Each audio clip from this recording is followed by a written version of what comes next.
Your imagination won't even finish the sentence before betrayal is already behind you, wearing the smile of someone you love.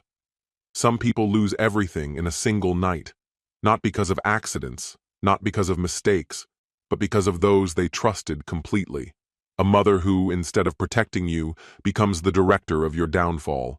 A brother who quietly tries your life on for size while you're out building it. A woman you come home to through exhaustion and concrete, who chooses the shorter path. But when everything collapses, not everyone burns. Some rise, not to forgive, but to restore balance, coldly, methodically, irrevocably. Sometimes strength isn't muscle, it's precision, not a scream, but the silence before impact. And in that silence, what begins isn't revenge, it's reckoning. Hello, my friend. I'm so glad you stopped by my channel.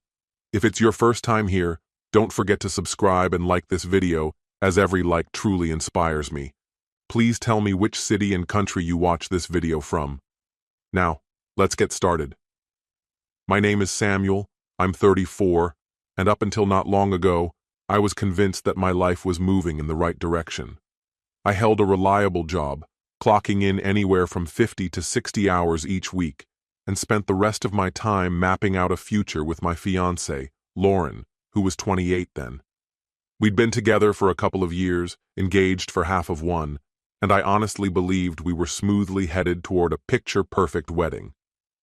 Then there was my mom, Nora, 55, loud, intense, and constantly inserting herself where she didn't belong.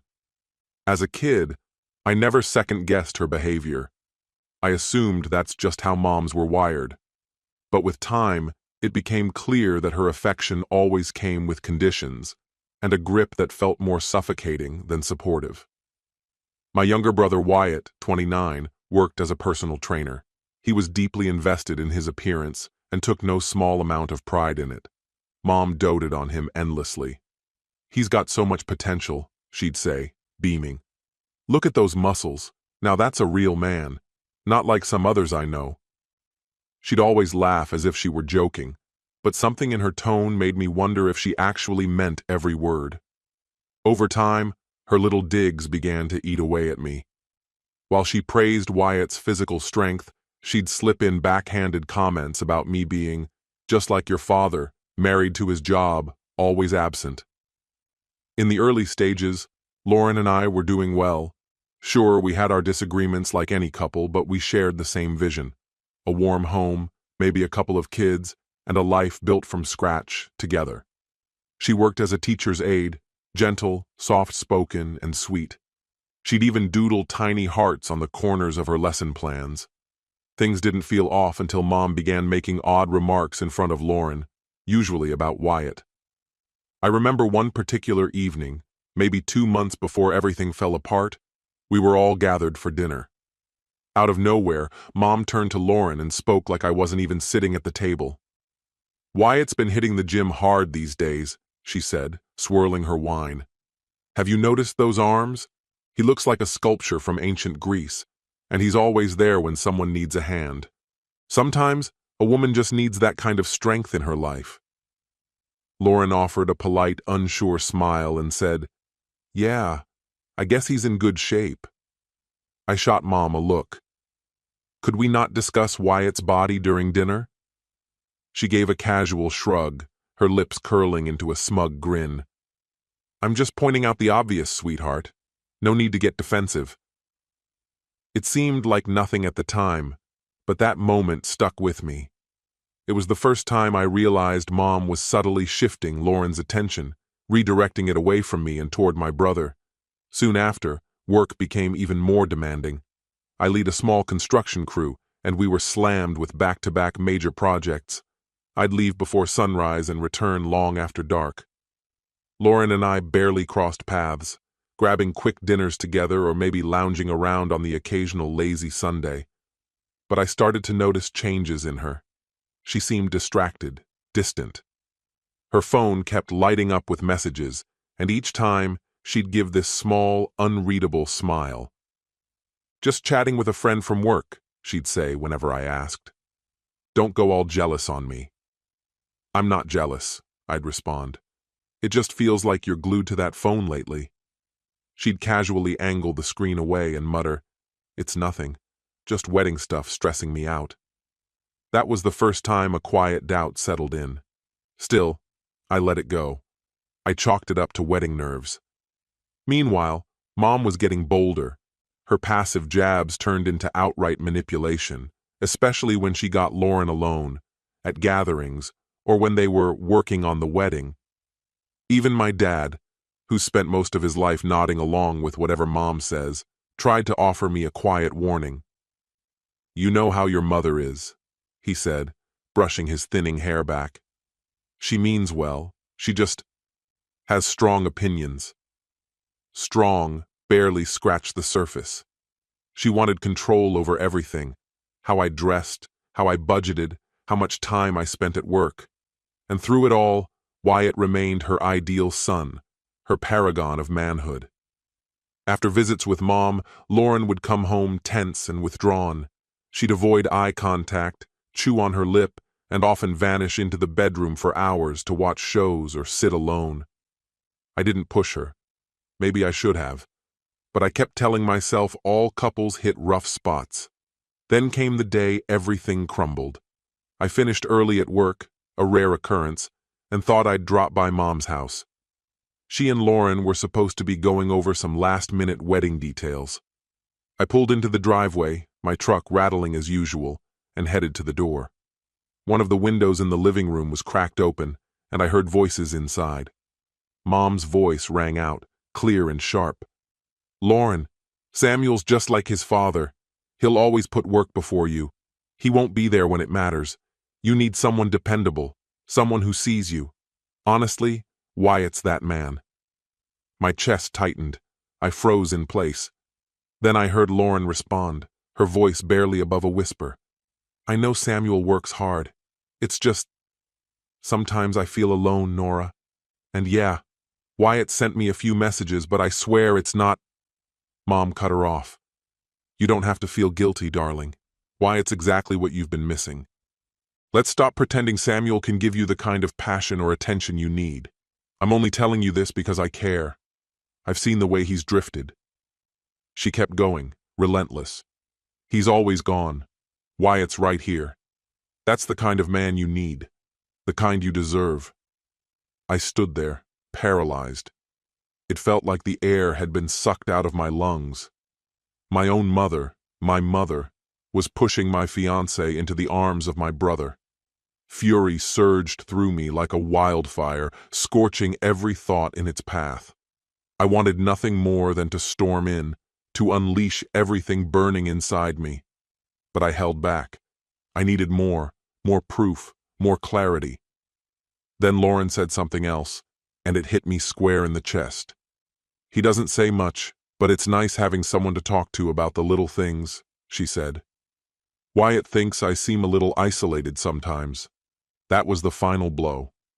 I walked into the room, tension coiled in every step. The moment they saw me, my mother's expression shifted into that fake brunch smile she used for neighbors, tight and empty. Lauren looked like she'd seen a ghost. "So this is what planning a wedding looks like," I muttered, low and bitter. Mom rose to her feet like she was about to deliver some grand monologue, her posture stiff with purpose. "Somebody had to be up front with her, Samuel," she said coolly. "You're barely around. Wyatt can offer her the kind of support you won't." My throat clenched, the words clawing their way up. "Do you hear yourself?" I asked, my voice rough. "You honestly believe that's okay?" I took a step forward. "You're really sitting here, pushing my fiancé toward my brother, and acting like that's normal?" Lauren stepped in fast, panicked, eyes darting. "Samuel, I didn't mean, this wasn't—" "Nora's been putting things in my head," she added quickly. "But it was just conversations. Just messages, I swear. Nothing else." I locked onto her eyes, voice cold as stone. "Let me see." She blinked. "What?" "Your phone," I repeated, unsteady but unwavering. "If it's innocent, show me your texts with Wyatt." Her grip on the phone tightened. That was all I needed to see. Mom interjected sharply, her tone slicing the air. You have no right to demand her phone.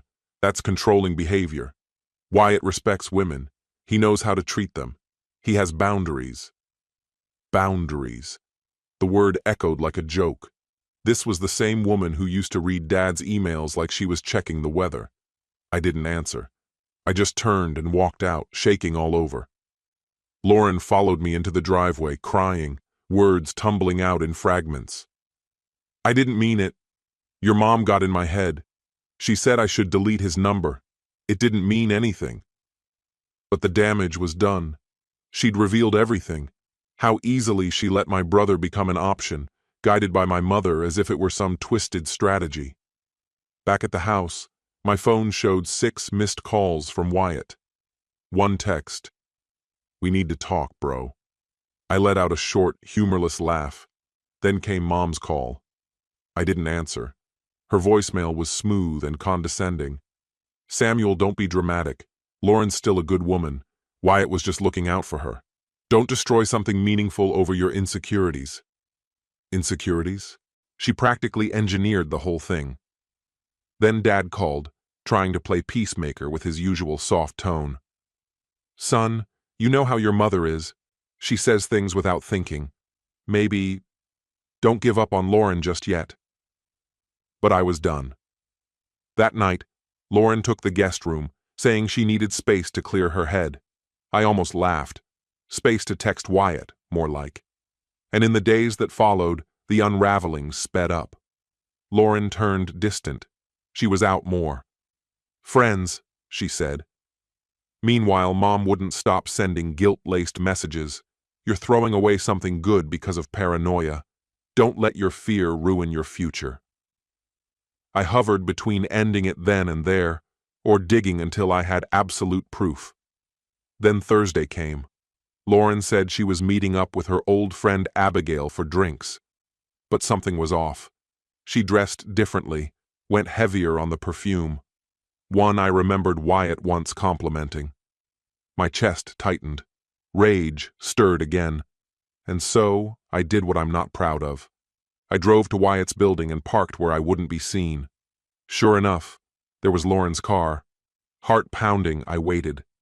20 minutes passed. Then, through the ground floor window, I caught sight of them, curled up close, watching something together, casual and cozy, like a couple at home. I felt nauseous. I marched to the door and slammed my fist against it. They opened it looking flushed and startled.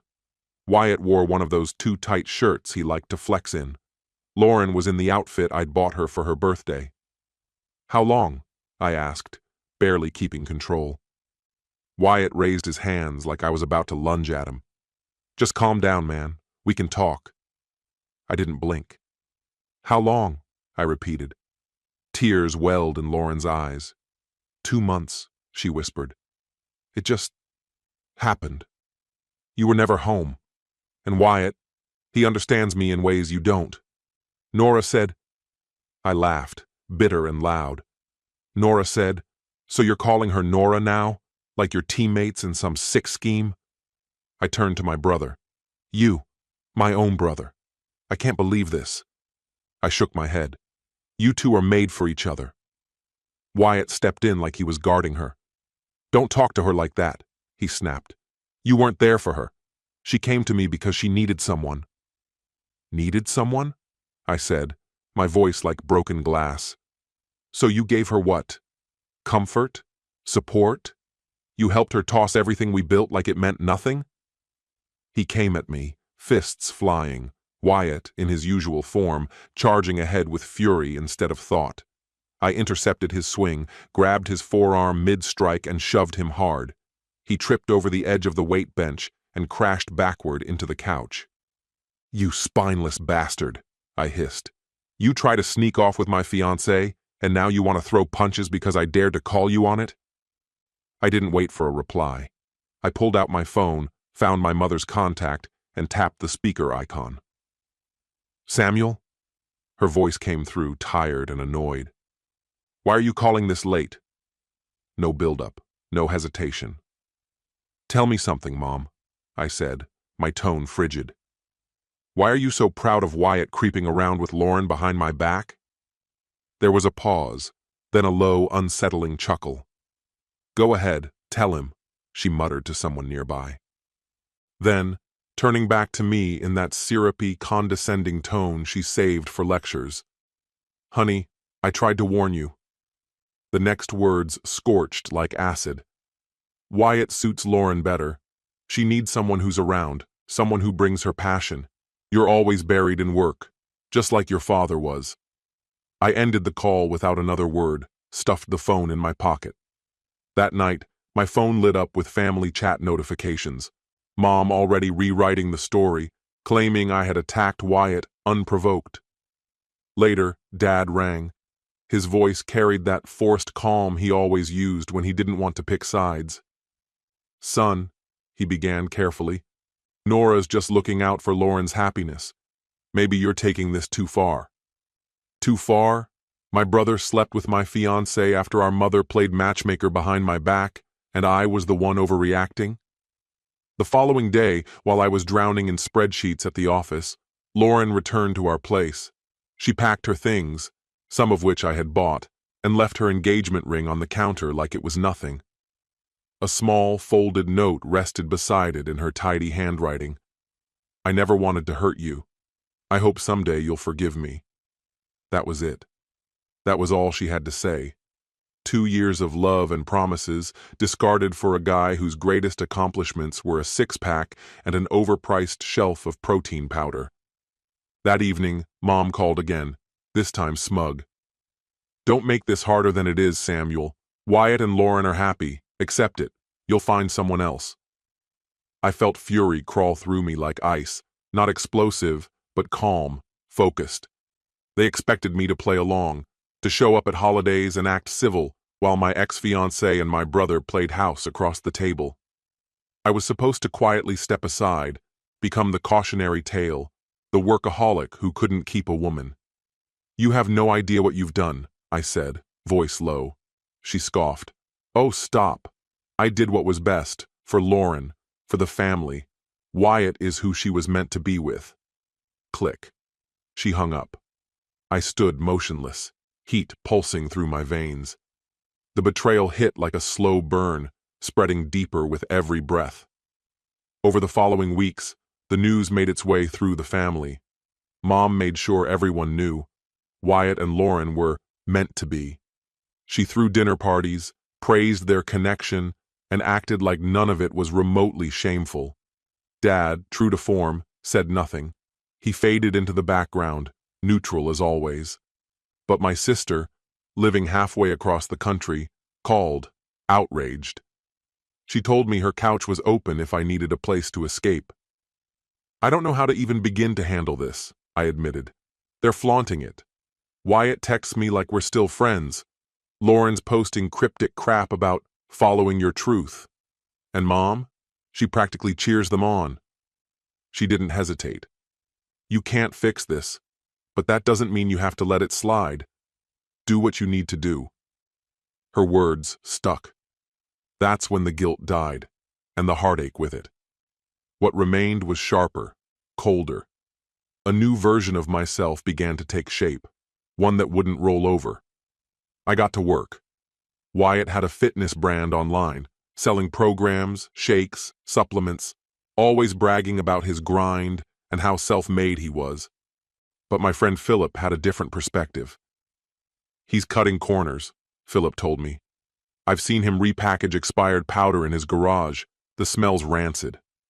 That lit a fire in me. Finally, an opening. I began collecting receipts, screenshots from his socials boasting about under-the-table sales, posts in private forums hyping dodgy exclusive blends, tax evasion hints all over the place. And then I turned my focus to Mom. Nora loved her image. Top-tier real estate agent, always flaunting her awards.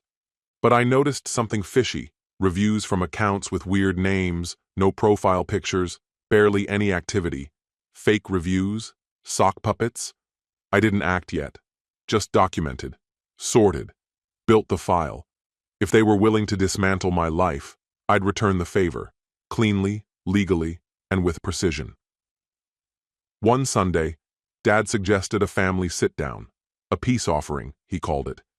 Said we needed to clear the air. I agreed, not because I had hope, but because I wanted to see how they'd play their hand. When I arrived, Mom stood stiffly, arms crossed and scowl locked in place. Wyatt and Lauren sat side by side on the couch, smug and comfortable. Dad lingered near the doorway, awkward and uncertain. "Okay," Dad started, voice shaky. "We need to talk. Samuel, your anger is starting to fracture the family." Mom waved him off. "I'll handle this," she snapped. She faced me with all the warmth of a glacier. "Your father and I believe it's time you stop clinging to the past. Lauren chose Wyatt. That's her right. You should focus on your job, or find something to distract yourself." She didn't even pretend to feel sorry. And that's when I knew, beyond all doubt, that none of them saw it coming. They thought I'd roll over, that I'd bury myself in work and let them write the narrative. They were wrong. "You'll move on eventually." Her words were soft, almost tender, but I caught the bitterness beneath them. I studied her expression, the corners of my mouth lifting into a sardonic smirk. "So that's it?" I murmured. "I'm supposed to smile and nod while my fiancé ditches me for the shinier version of me, my own brother, and we all pretend it's no big deal?" Lauren looked away, something flickering in her eyes, guilt, maybe, but she masked it quickly. "Samuel, you were never around. You lived at the office. I felt like a ghost in your life. Being with Nora and Wyatt opened my eyes. I never planned for it to unfold like this. I regret the hurt, truly. But this is where I belong now." Wyatt leaned back, his posture reeking of arrogance, arms crossed over his chest. "Let's be honest, man. If you'd actually been present for her, none of this would have happened." My fingers clenched involuntarily. "Oh yeah? And you think I forgot all the sneaky whispers? The way you leaned in close when you thought I wasn't paying attention?" He straightened, chest puffed in that familiar way, his go-to move whenever he wanted to dominate the room. "You better watch yourself," he warned, voice low. "I won't stand here and let you talk to me like that." I kept my voice steady and cool. "I'll say exactly what I want. You both made your choices. Don't stand there acting like your hands are clean." Before things could spiral further, our mother's voice cracked through the tension, sharp and commanding. "That's enough. Wyatt isn't wrong." She turned to me, disappointment etched deep into her frown. If you had been the kind of partner Lauren needed, maybe she wouldn't have looked elsewhere. Working non-stop doesn't make you a martyr. A bitter chuckle slipped from my throat. "Oh, that's rich, Mom. I was out there building a stable future while the rest of you were chasing clout and compliments. No, I don't sparkle on social media, but at least I have something all of you gave up: dignity." The silence grew thick. My father hesitantly stepped in, trying to soothe the room. "Let's all calm down." "Save it, Dad," Wyatt snapped. "You're the reason Samuel turned out to be such a weakling." Time seemed to stall. A flicker of pain flashed behind Dad's eyes. He opened his mouth to respond, but I beat him to it. "I've had enough," I said, slowly stepping back, a half smile playing at my lips. "You two deserve each other. Good luck sorting that mess out. And Mom, keep telling yourself this family isn't crumbling." Before Wyatt could spit more venom or try something physical, I turned and walked away. Dad called after me, but I didn't pause. The following morning, I made my move, quietly, efficiently. An anonymous tip went out to the state's health authorities. I flagged Wyatt's gym for repackaging expired supplements and selling them as new. I attached screenshots from his own posts, bragging about undeclared cash deals and shady hustles. But I didn't stop there. I filed a separate report with the local real estate board about Nora. Suspiciously perfect reviews, too many 5-star ratings. A tech-savvy friend of mine traced the IP addresses. Most came from one device. Philip, my friend, eyed me warily as he watched me compile the evidence. You really want to go this deep? I nodded, jaw locked. They burned everything I built. Now they can watch theirs collapse. Things fell apart quickly. Wyatt lost his trainer certification. Rumors swirled. His gym dropped him like dead weight. He lashed out online, blaming jealous nobodies. Mom wasn't subtle either. Passive-aggressive posts about bitter people desperate to sabotage others. Whispers flew at family gatherings. No one could prove anything, but the doubt lingered. Wyatt's clients disappeared. His income tanked. Eventually, he couldn't cover rent and had to crawl back into Mom's house. Nora? The real estate board found more than fake praise, rushed closings, skipped inspections, ethical breaches. Her license was put on probation, and clients dropped her in droves. Her once polished social media turned chaotic, ranting posts and vague accusations. As for Lauren, well, the glow around Wyatt faded fast. No more money, no more trips, no fanboys singing his praises. She began to realize what she'd thrown away, the comfort, the consistency, the full fridge. About a week later, her name popped up on my screen. Samuel, I'm sorry. Everything's falling apart. I didn't mean for this. Can we talk? I typed one word. Busy. Then I followed it up. Hope he's everything you dreamed of. And blocked her. Dad, always hoping for reconciliation, extended an invitation to dinner. The nerve of it. Still, I went. Composed, collected, ready to show them who I'd become. I'd just landed a promotion. I was a supervisor now, better pay, company vehicle. But I didn't walk in alone. Zara came with me, a savvy, no-nonsense receptionist from the gym. She knew the whole story. She agreed to tag along for support, and maybe a bit of theater. As we stepped into the house, the atmosphere turned icy. Wyatt's glare was enough to freeze air. It only grew darker when he saw Zara on my arm.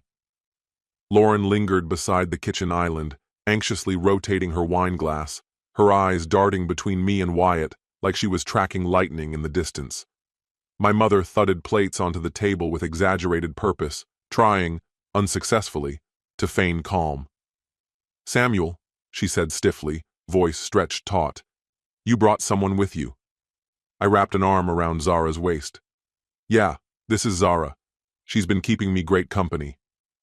Zara gave a charming, measured smile, but there was a spark in her gaze, like she was ready for the explosion she sensed brewing. Dad cleared his throat. Let's sit. There's plenty to talk about. We gathered around the familiar dining table, its surface marked by years of family meals, and now tension. The silence was almost unbearable. My mother forced a smile so tight it looked painful. You're looking well, Samuel, she said, her tone brittle. I heard about the new position. I gave her a wry smile. It's true. Got promoted to supervisor. Bigger paycheck. Company vehicle. Nice to finally shed the drama. Wyatt's jaw clenched, but he said nothing, his fingers turning a glass of water round and round. He looked diminished in his worn-out sweatpants, a ghost of the guy who used to flaunt luxury condos and fitness sponsorships. Lauren offered me a tentative glance. That's really great, she mumbled. Zara jumped in smoothly. He earned it. Works harder than anyone I know. Funny how some people only recognize worth after they've already lost it. The air turned colder. After a pause long enough to feel deliberate, my mother pivoted to Wyatt. And, how's the job search? Any leads? He let out a dark laugh. Not exactly. My license is suspended for 2 years, thanks to a backstabber. His eyes locked onto mine. Know anything about that, brother? I raised an eyebrow. You think I've got time to monitor your shady side gigs? I'm too busy building a real future. He slammed his hand on the table, making the silverware jump. You wreck my name and act innocent? You're such a fake. I know you tipped them off about the supplements. I met his fury with calm precision. If your business was above board, there'd have been nothing to expose. Don't blame the messenger. That's enough, Mom barked. Both of you, stop. You're still family. Then, turning toward me, she snapped, "Samuel, apologize. You had no right meddling in Wyatt's life." I laughed once, dry and sharp. "Meddling? Like when you accidentally introduced my fiancé to your favorite son? Consider this karma." Lauren's voice shook. "Samuel, I didn't mean for that to happen. I felt so alone. And Wyatt—" Zara cut her off, voice cool and firm. "Spare us the guilt trip, Lauren. You made your move. Now own it." That shattered whatever control Wyatt had left. He lunged across the table, knocking over a glass. Zara gasped and pulled back. I shot to my feet, ready. His punch missed me completely as he stumbled, his momentum sending him crashing forward. My dad tried to catch him but was too slow. Wyatt's face smashed into the edge of the coffee table with a sickening crunch. Blood poured from his nose. "You maniac!" my mother screamed, pointing at me. "Look at what you've done!" I stepped back, stunned. "Me? He attacked me, remember?" Dad's face turned crimson, veins bulging in his temples. "That's it. I'm done. Everyone out." He gestured sharply. "Nora, get him cleaned up. Lauren, help. Samuel, Zara, maybe it's best you leave." Zara and I grabbed our coats. Lauren trailed behind, openly crying. "This isn't what I wanted," she said, her voice breaking. I stared her down, voice like ice. "You made your bed, Lauren. Now lie in it." And with that, we walked out, Mom's frantic instructions trailing behind us like smoke from a fire. The days after that dinner felt like dominoes falling into place. Wyatt's injury? A minor fracture. But that was just the beginning. Inspectors started poking around his garage and uncovered expired stock. His supplement hustle, already sketchy, buckled under the scrutiny.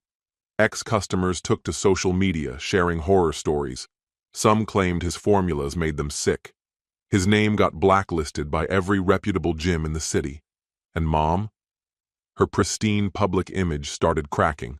Positive reviews vanished, flagged as fakes. A rival agency released a concerned exposé about phony testimonials. The implications obvious. Nora's name was mud. Her agency dropped her. Sure, she still had Dad's inheritance to cushion the fall, but her career? It was done. Lauren tried to stick around, clinging to Wyatt. But soon, reality sunk in. The bills didn't stop. The job offers never came. She was left with a bitter ex-trainer whose charm had long since worn off. Eventually, she started airing her complaints about his temper, his paranoia. Then the calls started.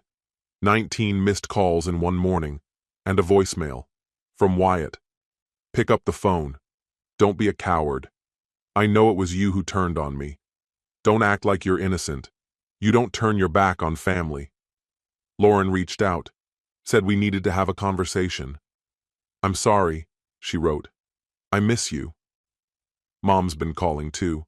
"Samuel, this can't keep going. You're tearing us apart. You got Wyatt fired.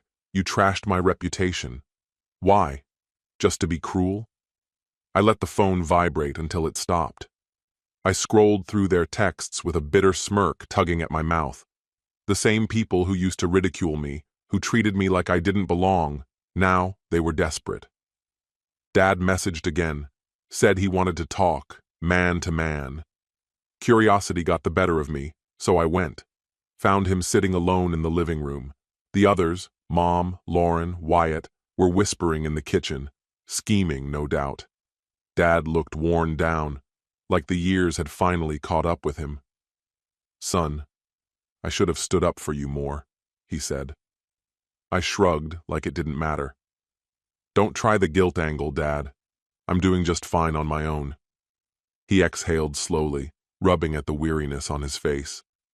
"Your mom's the one who pushed Lauren toward Wyatt. But what you're doing now, it's breaking them. Emotionally, financially. Is that what you wanted?" I stared him down. "They tried to destroy me. All I did was stop shielding them from the fallout." He pressed his hand to his forehead like he was physically in pain. "Your mother's about to lose everything. Wyatt could be in serious trouble if his clients take this to court. Lauren's barely holding it together. Doesn't any of that matter to you? I let out a dry, humorless laugh. You want me to feel bad for the people who blew up my relationship? Lied to me for months? Mocked me behind my back? This isn't payback. It's balance. The kitchen door creaked open. Mom stepped in first, arms folded tight. Wyatt followed, face still bandaged. Lauren trailed behind, eyes red. Mom's voice was sharp. This ends now. You're going to fix what you broke. Or else... I cut her off. Or else what? You'll punish me for telling the truth? I turned to all of them. If Wyatt had nothing shady going on, the inquiry would have cleared him. If your real estate business was legit, no one would be filing complaints. This disaster, it's yours to own. Wyatt's fists clenched. His eyes burned with rage. You think you're better than me? Just because you've got some damn job in construction? Got promoted and suddenly think you're something? I gave him a slow, mocking grin. Better? Maybe not. But smarter? Clearly. Lauren stepped forward, her voice trembling. Samuel, I owe you an apology. I see things clearly now. Your mom, she played me. Mom turned on her instantly. Don't you dare pin this on me, she snapped. You were the one looking for someone stronger. You chose Wyatt. We had an understanding. Lauren looked stunned, tears gathering. You kept telling me Samuel wasn't reliable, that I deserved more. I didn't know what I was doing. My tone dropped, sharp and cold. A misstep? That's how you spin it now? You lied. You stole from me. You whispered behind my back with my brother. You laughed about it. With her. Lauren broke, covering her mouth with her hand. Wyatt turned on her, his voice harsh. You agreed to it. Don't pretend you didn't know what you were doing. Enough, Mom snapped. Both of you. Her eyes locked on me. This is your fault. You're tearing everything apart just because we found joy without you. Joy. I almost laughed at that. They called this mess joy, crushing debt, disgrace, and desperation. I slowly turned to Dad. I didn't show up for a lecture. I just wanted to say it face to face, he said. I'm done. Don't call. Don't message. Don't expect anything else from me.